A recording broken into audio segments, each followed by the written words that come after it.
Hello folks, it's Rich here with a new guitar number 151 I think. I know, I should learn to play instead of buying guitars, but I like guitar. I've also become a bit of a Chapman super fan. I've talked about Chapman quite a few times. You just get a lot of guitar for your money, you really do. And this one I bought, well, why have I bought this one? I really wanted something humbuckery again, something kind of high output. This is an ML1-X, as you can see from the description, which is a sort of a slightly watered down of their anniversary model they did, which is absolutely stunning, but with bird's eye maple roasted neck and Seymour Duncan pickups and just everything on it. So they made a more affordable version, but this might, mind your finger, this might possibly replace my ML1 Standard, or will it? Sorry, well, I've got an ML1 Standard Traditional that's got an SSS configuration, which Chapman don't do anymore, and I really like it. It's proper, it's got all the strap tones, so you've seen it on the channel if you've looked before. So this one's got a powerful humbucker in the bridge, about 15k ohms, and an ebony fretboard, which I've not had an ebony fretboard since my Epiphone Les Paul Custom. It's a long time ago. So I bought this second hand for 270. They're still current model for 450. Someone's bought it. He's a power seller on eBay. Well, he's not a power seller. He's just he sells a lot of guitars, don't we all? And you know, he's had a try and all that stuff. And as you do when you're a guitar person, you want something new. So I'm the benefactor of this. So it wasn't right. Oh my god, this gaffer tape's hard to get into. It wasn't right on my radar, this particular model, but I do like it. And like I say, I wanted something with humbuckers, or at least a. Oh no, that's annoying. The gaffer tape on this, strong as it is, it's just glued itself to this box. That is a pain. Bear with me, this is the longest unboxing ever, isn't it? And you can't actually get into the box. What's going on here? So, can I get in now? Can I? Will I? I don't think I can. I'm going to lose my rag in a minute and just rip it open, but I don't want to do that. I've got to keep the box, just in case I need it. Bloody hellfire. Come on. Come on. No, well, I wasn't just doing this if you're still there. You're still there.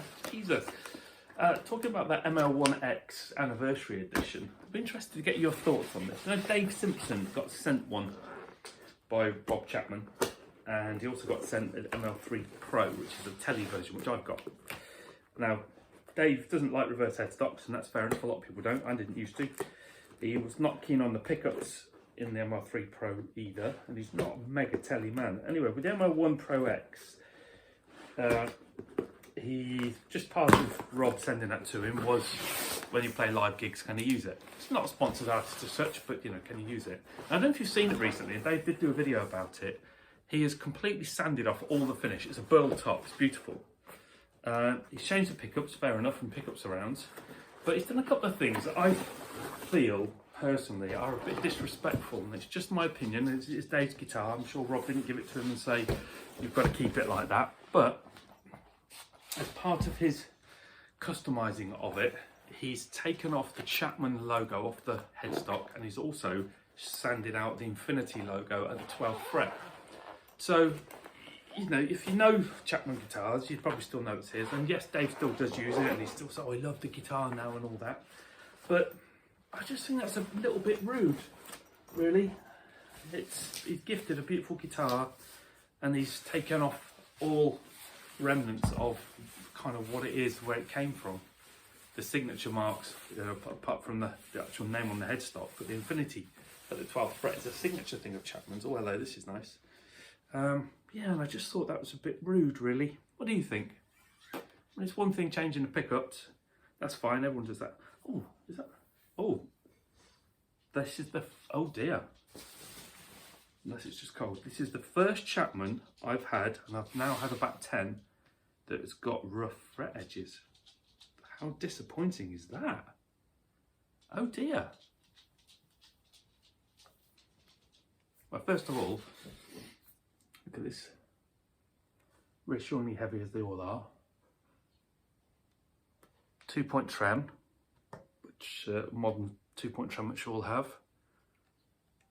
Volume and a tone. Oh, the guy could have cleaned it. I hate that. It's just lazy. You're selling a guitar and you're selling it mucky. I do not like that at all. I've got the trem arm. It looks like he's hardtailed that down. Well, not hardtailed, it made it tough. Always have nice clicky switches. They always have a full-size block in the back of them as well. I love this kind of reveal binding. I like the strap buttons. I've said this before, they're a bit like Ibanez ones. Obviously not locking strap buttons, but they make it harder for your strap to come off that style. Access joint up here, and the neck joint looks all good. Nice and smooth. You'll get a Graphtec or a Tusk nut on there, which is nice. Standard tuners, which I've said before, very similar to a Mexican standard. And this one has got a roller string tree style. But it's got the action down pretty low, and the frets, they're not dirty, but they're not polished. But I'm amazed at that. All the way along.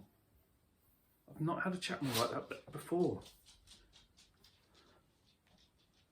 Fretboard's still got some rolling on it. It's like, sorry folks, I'm just trying to work this out. That's a bit of fret sprout. Come on, eyesight. Wow, I wonder whether that's why I decided to get rid of it. That is surprising, honestly. All the Chapmans I've had, I know that some people have referenced QC a bit on some Chapmans they've had, not me. But this one's sharp frets. How disappointing is that? The fretboard looks lovely though. That lovely dark.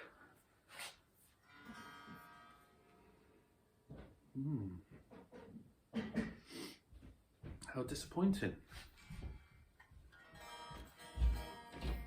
Nice bit of neck. One thing on these, they're all slightly different.